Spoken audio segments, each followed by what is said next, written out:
ఒకళ్ళ మీద విష ప్రచారం ఇంత చేస్తాం, ఆ తర్వాత కౌంటర్ వచ్చినప్పుడు ఇంత లోపల పేజీలు వేస్తాం. నిన్న ఈనాడు ఫ్రంట్ పేజీ పెట్టింది. నేను అప్పుడే చెప్పా, కేంద్ర ప్రభుత్వం తీసుకొచ్చినటువంటి చట్టము ఏదైతే భూ హక్కు చట్టం అన్నటువంటిది లిటిగేషన్స్ని గ్రౌండ్ లెవెల్లోనే పరిష్కరించేసుకోవాలి, కోర్టుల దగ్గరికి చిట్ట చివరి ఆప్షన్ మాత్రమే కావాలని చెప్పి ఈవెన్ కొత్త చట్టాల కాన్సెప్ట్ కూడా అవే. అందులో భాగంగా రాష్ట్ర ప్రభుత్వం తీసుకొచ్చింది ల్యాండ్ టైటిలింగ్ యాక్టు. దాన్ని తెలంగాణలో ధరణి తీసేస్తానని ఇప్పుడు ఆ ధరణిలో ప్రాబ్లమ్స్ని సాల్వ్ చేయమని ఎట్లా చెప్తున్నారో, ఆంధ్రప్రదేశ్లో అయినా ఈ చట్టాన్ని తీసేస్తే రేపు పొద్దున మొత్తం వెళ్ళి కోర్టుల చుట్టూ తిరుగుతూనే ఉండాలి. దశాబ్దాలుగా కోర్టులలో సమస్యలు పరిష్కారం కావు కాబట్టి అందుకోసం మోడీ సర్కార్ తీసుకొచ్చినటువంటి సంస్కరణలతో కూడిన చట్టాన్ని ఇక్కడ అమలు చేస్తున్నారు, అదే ల్యాండ్ టైటిలింగ్ యాక్ట్ అన్నటువంటి.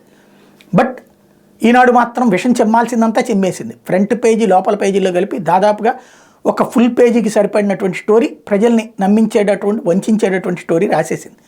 ఇప్పుడు దానికి కౌంటర్ ఇస్తే లోపల పేజీల్లో తీసుకెళ్ళి అది ఎక్కడ 8వ పేజీలో ఓ మూల ఒక చిన్న ముక్క రాసింది. ఏపీ భూ యాజమాన్య హక్కు చట్టం విషయంలో కోర్టులకు కత్తెర, భూ హక్కులకు పాత్ర శీర్షికతో శనివారం ఈనాడులో ప్రచురితమైన కథనానికి ఫ్యాక్ట్ చెక్ పేరుతో ముఖ్యమంత్రి సిపిఆర్ఓ పూడి శ్రీహరి ఆదివారం వివరణ ఇచ్చారు.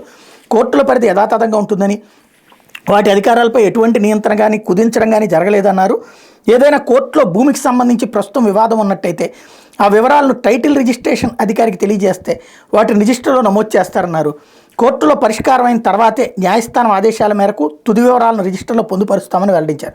భూ యజమానుల హక్కులకు ప్రమాదం ఉండదన్నారు. రీసర్వే పూర్తయిన గ్రామాల్లో సెక్షన్ 12 ప్రకారం భూ యాజమాన్య హక్కులు నోటిఫై చేస్తారని, 2 ఏళ్ల తర్వాత ఆ వివరాలపై ఎలాంటి వివాదాలు లేనట్టయితే ఆ భూమిపై వారికి కంక్లూజివ్ టైటిల్ వస్తుందని పేర్కొన్నారు.